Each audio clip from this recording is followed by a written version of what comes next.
Hey folks, Simon here with another episode of The Mandalorian to watch with you all. Moving on from last week's episode, firstly, I want to say apologies, this being up a little bit later than normal. I was in work this morning, but I got straight on the train home, got myself a cup of coffee, and I am ready to watch some more chaos. This is one of those rare shows that I absolutely cannot wait to react to. Majority of the shows that I watch, I really enjoy them. But this is in that kind of very rare echelon of I need to get home and watch this ASAP. The moment it's released, I need to see what happens. And then I'm the rest of the week, I'm just thinking about what's going to happen next. That's how good this show has been so far. And, you know, I hope that you guys have enjoyed the reactions too. Certainly seems like you have. I mentioned this before, there's a very kind of rare instance here where something that Disney has done has garnered a majority positive reaction from the Star Wars fandom. Not to say that there's not a few detractors, because there's always going to be some detractors, but for the most part, Disney has kind of always split the audience, and I think rightly so. Most of the credit's going towards Dave Filoni and Jon Favreau, because they are in charge of the show, and last episode there was a lot of influences there from Dave Filoni. As people mentioned, it was a very kind of Seven Samurai kind of episode.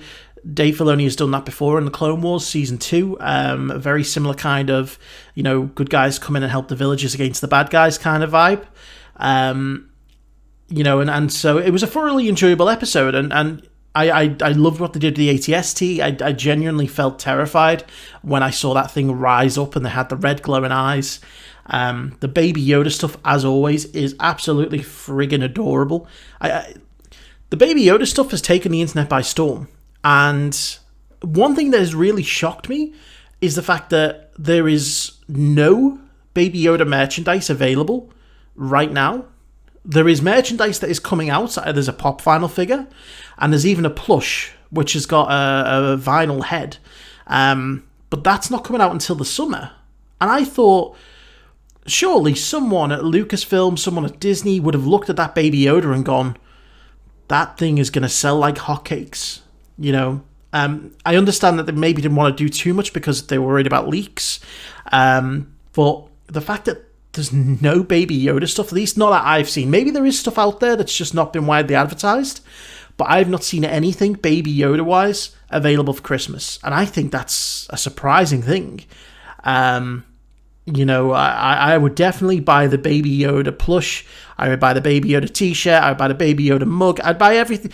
Stick Baby Yoda's face on anything, I will buy it. I am one of those kinds of people. I need that in my life. And so I'm just surprised that they didn't have this stuff ready to go, considering the show came out in mid to late November. You know, it's plenty of time for Christmas. So we'll just have to wait, though. But yeah, so far I'm really enjoying the show. You know, the Mandalorian himself, fantastic character who, you know, you can tell he shows more emotion under a mask than I think a lot of characters have done, you know, in any of the other shows. I'm trying not to kind of compare this to something like Star Wars Resistance, which is running adjacent to this. Because they're ultimately two very different shows for two very different audiences with two very different purposes. But I still sometimes can't help but compare the two and think, you know, this is how you're supposed to run a show.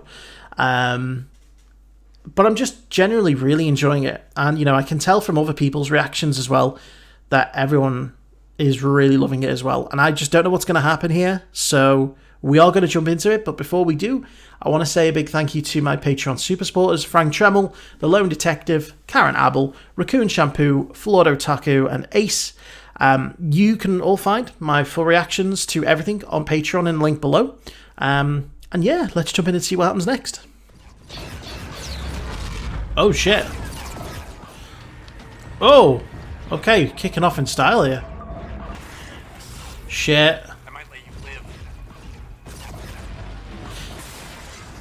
See, this is where he could be vulnerable in space, because I don't know whether the Razor Crest is any good in combat. I don't know whether he's a good pilot. Baby Yoda's just like, whoa. I can bring you in warm. Oh, don't you use that line against him. That's his line.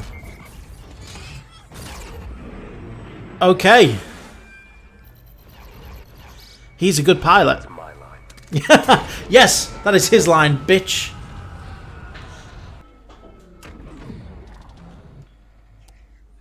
Uh-oh. Oh no. Mos Eisley. Copy that. Locked in for 3-5. Yes, we're going to Tatooine. Oh shit, we're getting to see Mos Eisley after... Is that the same bay? Oh shit. So much nostalgia.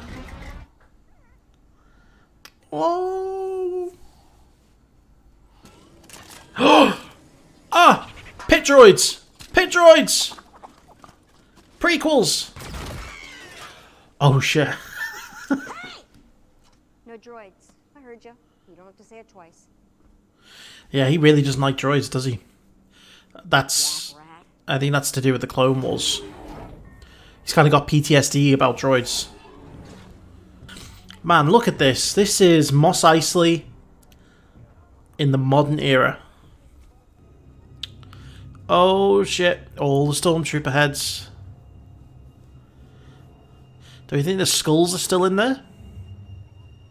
It's a morbid thought, but... I'm in. I'd stay in that ship if I were you. It's a baby!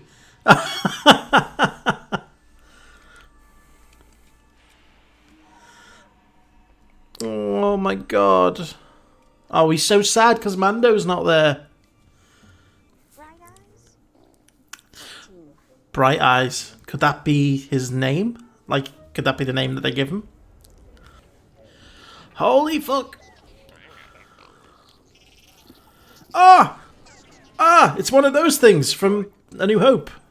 I'm a hunter. I'm looking for some work. Unfortunate. This has got to be the most nostalgia packed episode. Think again, Tin Can. He's got a rebellion ring. You're looking for work. Have a seat, my friend. He's sitting down just like Han. Next Toro. Picked up this belt before I left the mid-rim. Ming No Wen. Lieutenant Shan. An assassin? And give me the tracking fob.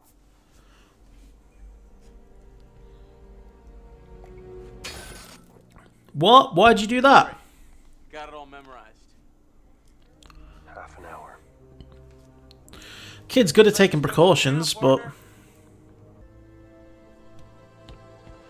He's gone. Yeah. Hey! Where is he? Quiet! Oh, it's okay. What'd you expect? I'm in Corellia. Ma'am? So he's from Corellia. It's like they're trying to evoke a young Han Solo.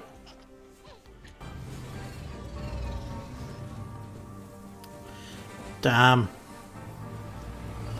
Reminds me of Shadows of the Empire, the speeder bike chase. Everyone else is just trespassing. Oh, whatever they call themselves, they best keep their distance. Yeah? Why don't you tell them yourself? Oh shit! Whoa! Get down. This definitely feels like the highest budget episode so far, I think. With all these shots and the space battle. What you see.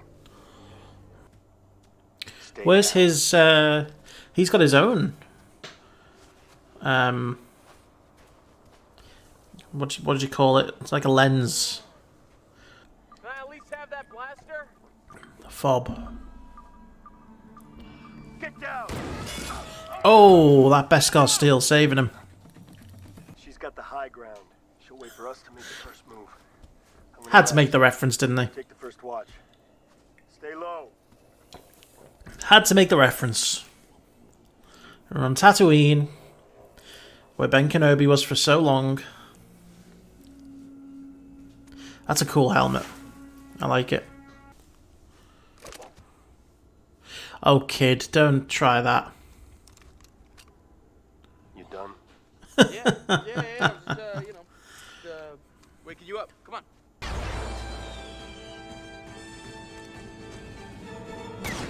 Oh, the guy's bike. Oh, that's a cool looking shot. Oh, right in the Beskar. Shit. She's getting under the armor. It's very dark.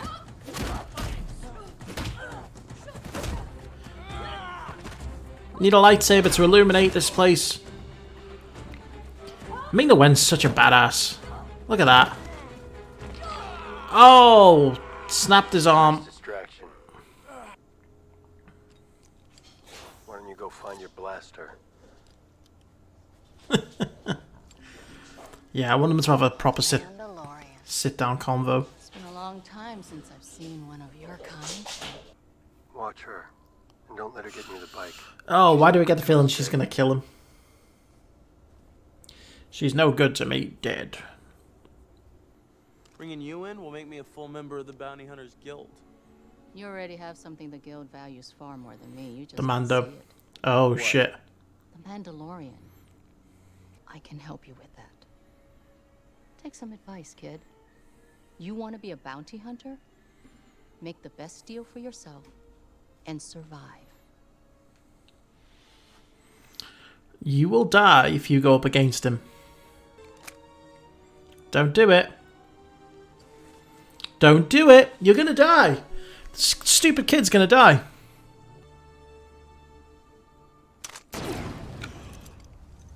Oh! Okay. That's good advice. Okay. But if I took those binders off you, I'd be a dead man. Yeah. Maybe you're not so stupid. If the Mandalorian's worth more than you are, well... Shit. Ming-Na Wen is only in this one episode. That's kind of disappointing, but at the same time, I understand. Oh no. Long enough, Mando. Is he going to have killed the engineer?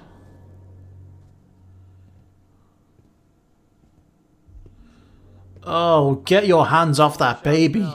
Huh, partner? You're smarter than you look. Yeah. Right. Is that one of the flash charges? Member of the guild? Yeah. Go! Oh, Baby Yoda! Is the baby okay? Stay back. There you are. You hiding from us? Oh. Huh?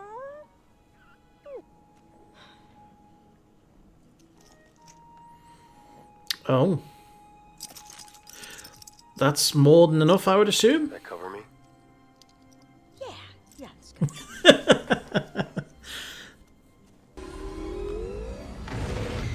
Now, don't sell him out. Don't be that person, don't sell him out.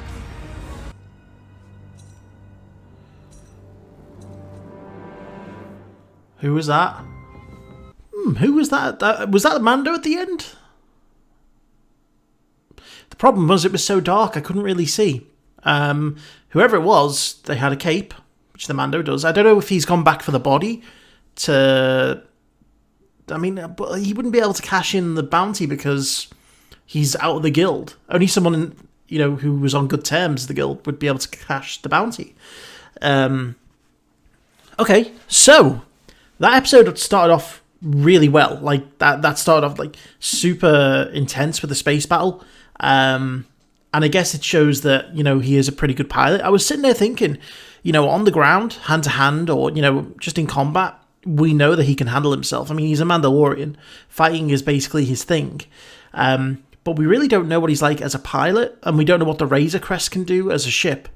You know, again, still uncertain on what the Razor Crest can necessarily do, but we know that he's a decent pilot at least. Outsmarted that bounty hunter and managed to bring him down. But then the rest of the episode from there was just nostalgia fest. You know, people thought that The Force Awakens had a lot of callbacks and a lot of fan service and a lot of nostalgia. This was on another level. Like, obviously, understandably, it's taken place in Mos Eisley, so there's going to be a lot of similarities, and there's going to be a lot of stuff that resonates along the same lines as the original trilogy. But there was so many kind of... it was kind of like with this young bounty hunter kid, they were trying to make it seem like he was a different version of Han Solo in a way. The way he was sitting in the booth, was very reminiscent of Han and Greedo. The cocky kind of attitude. He just went a very different way to Han. Rather than turn out to be a good guy and, surviving, he died. You don't take on the Mandalorian and win. That's something that, I thought that... I mean, to be fair, at first I thought he was going to be a stupid kid, free Ming-Na Wen's character, and then die. But he turned out to be a little bit smarter. That he killed her, presumably, and then tried to take on the Mandalorian for a bigger bounty, which, it's kind of understandable that you would want to try and do that, but he doesn't seem to know very much about Mandalorians. He doesn't seem to know much about the Mandalorian himself, so in that way, I guess he is naive, and it ultimately cost him, How dare he put his hands on Baby Yoda? But I really like that nickname for Baby Yoda, Bright Eyes, because so far we've not really been able to give him a name, or even a nickname. And, Bright Eyes is an interesting one. Bright Eyes, Wide Ears could be, a nickname for him. But yeah, I was in love with the kind of nostalgia fest in this episode.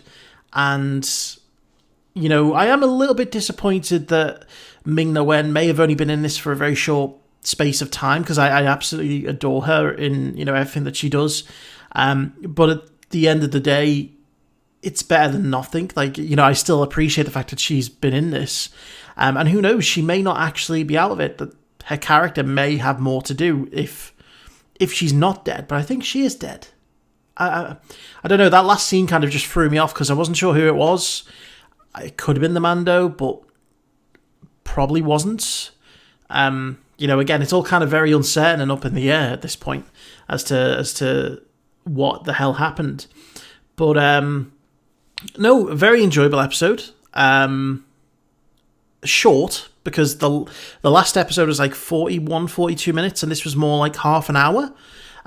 So it was much shorter, but I can kind of understand, because I think this probably had the highest budget out of all of the episodes so far, because there were so many things that they had to implement, from the space battle to all of the desert shots with the CGI, to recreating all of the sets from, A New Hope.